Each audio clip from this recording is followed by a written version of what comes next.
warahmatullahi wabarakatuh. Halo anak-anak ibu semuanya, selamat bertemu kembali pada pembelajaran hari ini. Mudah-mudahan kita selalu dalam lindungan Allah Subhanahu wa Ta'ala. Patuhi protokol kesehatan ya. Nah, sebelum mulai, marilah kita sama-sama membaca basmalah. Bismillahirrahmanirrahim. Selamat mengikuti video ini. Terima kasih.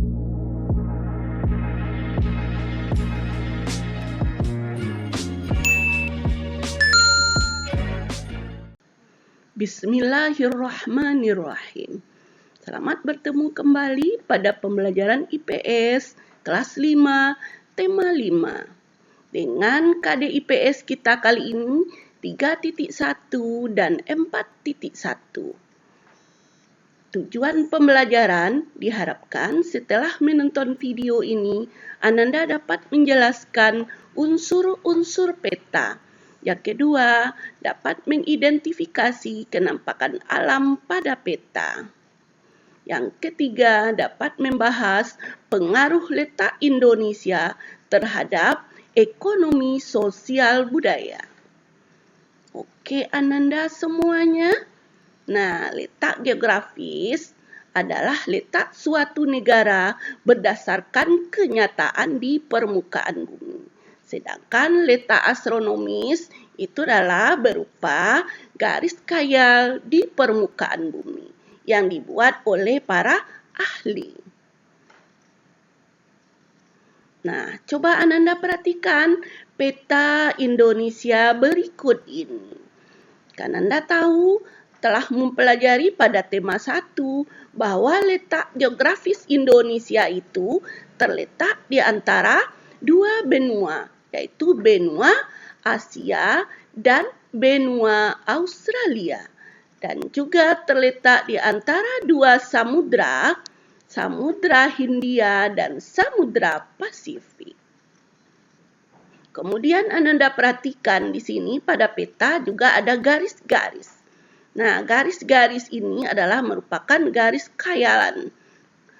Sebenarnya tidak ada, namun untuk menentukan waktu internasional, waktu setempat, maka diberilah tanda garis-garis seperti ini. Ada namanya garis lintang dan garis bujur yang disebut juga letak astronomis. Unsur-unsur peta. Yuk kita cari tahu apa saja. Yang pertama adalah judul peta. Nah, setiap peta memiliki judul. Contohnya peta Indonesia. Kemudian ada skala peta. Contoh 1 berbanding 2 juta. Ini juga sudah Ananda pelajari pada pelajaran matematika. 1 cm berbanding dengan 2 juta cm. Artinya 1 cm pada peta sama jaraknya dengan 2 juta cm pada jarak yang sebenarnya. Yang ketiga adalah simbol peta yang ada pada peta, yaitu berupa lambang gambar ataupun warna pada peta tersebut. Yang keempat, legenda, yaitu keterangan dari simbol peta. Yang kelima, inset. Ini adalah berbentuk peta kecil. Biasanya pada peta ada peta kecil di bawah atau di atas untuk menjelaskan tempat tertentu pada peta. Yang keenam, garis astronomis tadi, yaitu garis khayal di permukaan bumi. Yang ketujuh, garis tepi. Tentu Ananda tahu garis tepi pada peta? Ya, yang kedelapan, petunjuk arah atau arah peta angin. Nah, kita perhatikan apa sih simbol peta itu? Nah, kita lihat pada simbol peta, ini namanya simbol pada peta. Ini ibu kota. Dan selanjutnya ini semuanya adalah simbol peta. Bandara dengan ada gambar pesawat.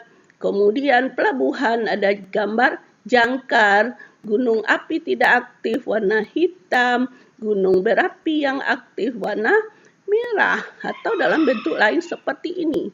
Ini namanya simbol pada peta.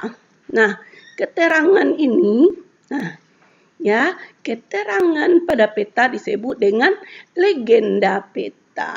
Ini legenda namanya ya. Yang tadi itu juga. Nah, kalau yang ini namanya simbol pada peta. Sementara yang ini, keterangannya ini disebut dengan legenda. Paham Ananda? Coba Ananda perhatikan ya. Ananda lihat kembali pada slide ibu ini. Nah, coba Ananda perhatikan lebih dekat. Yang mana peta angin, yang mana simbol. Ini kebetulan petanya ini sepertinya kurang lengkap ya. Nah, nggak ada peta kecilnya, nggak ada skalanya. Yang ada hanya peta angin dan garis khayal atau letak astronomisnya. Oke, kita perhatikan lagi di mana peta ini ya. Nah, di sini ada peta ini, ada ini legendanya. Ini adalah simbol, ini adalah keterangan dari simbol. Ini adalah skala peta. Nah, garis tepinya ini. Pada peta itu garis tepi, garis tepinya. Ini namanya garis khayal. Ini garis yang melintang. Nah, kalau ini garis bujur ke bawah, dari atas ke bawah. Ya.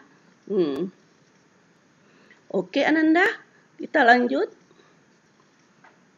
Nah, pada globe, apa Ananda tahu apa itu globe? Globe adalah bumi tiruan manusia. Nah, pada globe ini Ananda perhatikan ya. Pada di atas ini namanya kutub. Ini kutub utara, yang di bawah namanya kutub selatan. Nah, yang mana garis lintangnya? Ini namanya garis lintang.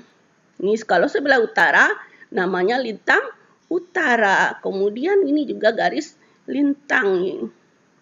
Garis lintang selatan.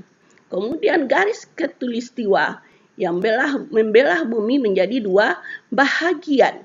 Ya, membagi bumi dua bahagian disebut dengan garis khatulistiwa atau ekuator. Nah, yang mana garis bujur? Nah, ini garis bujur. Ya. Nah, yang tegak lurus ini garis bujur. Disebut dengan garis bujur barat. Kalau sebelah barat sini disebut garis bujur barat. Kalau sebelah timurnya disebut dengan ini garis bujur timur. Ya, bagus. Oke, Ananda paham? Kita lanjut. Wilayah Indonesia yang dilalui oleh garis ekuator. Apa itu garis ekuator tadi? Ya, wilayah yang membagi. Ekuator adalah garis yang membelah bumi menjadi dua bahagian. Nah, pada wilayah yang dilalui oleh garis khatulistiwa ini cuacanya panas, terik. Ya, pada pukul 12 siang, itu matahari itu berada di atas kepala kita, seolah-olah di atas kepala kita. Kemudian, wilayah yang dilalui oleh garis khatulistiwa ini adalah wilayahnya sangat subur. Hutannya hutan tropis. Curah hujannya cukup tinggi. Ya. Yuk, kita lanjutkan. Nah, kenampakan alam pada peta. Kita perhatikan. Di peta digambarkan dalam bentuk simbol atau warna. Misalnya pada gambar peta di atas tadi. Ya, pada peta terdapat kenampakan alam berupa daratan rendah, dataran tinggi, dan sebagian berupa pantai. Kemudian manfaat kenampakan alam pantai yaitu adanya pariwisata, pengolahan garam, perkebunan kelapa, daerah industri, kerajinan tangan yang bercorak pantai. Selanjutnya, kegiatan ekonomi berdasarkan kenampakan alam sekitar. kita perhatikan kenampakan alam mempengaruhi kegiatan ekonomi masyarakat sekitar. Contohnya, masyarakat Kalimantan memanfaatkan sungai sebagai pusat ekonomi.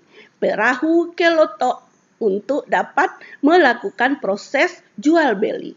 Bahkan ada di antara mereka melakukan barter. Artinya jual beli dengan menukar barang dengan barang. Tidak menggunakan uang. Bahkan ada juga seperti itu. Ya, coba Ananda perhatikan gambar ini ya. Ini namanya pasar terapung yang ada di Kalimantan. Yaitu tepatnya di Pontianak, Kalimantan Selatan. Keren kan? Oke, kita lanjutkan. Pengaruh letak geografis terhadap kehidupan sosial budaya masyarakat. Nah, di samping keuntungan tentu saja ada kerugiannya. Nah, kita lihat apa sih keuntungan dari letak geografis terhadap sosial budaya masyarakat? Yang pertama, terjadinya akulturasi, artinya percampuran antara budaya Indonesia dengan budaya asing. Yang kedua, memudahkan penyebaran budaya Indonesia ke luar negeri. Nah, apa sih kelemahannya? Nah, tentu saja budaya asing belum sepenuhnya diterima di Indonesia karena pertentangan dengan norma-norma ketimuran di Indonesia. Indonesia budayanya itu banyak yang artinya budaya ketimuran di sini adalah budaya yang masih nilai-nilai sopan santun masih berurat berakar di Indonesia. Oke Ananda, demikian saja pembahasan kita kali ini. Sampai jumpa kembali pada kesempatan yang lain. Alhamdulillah.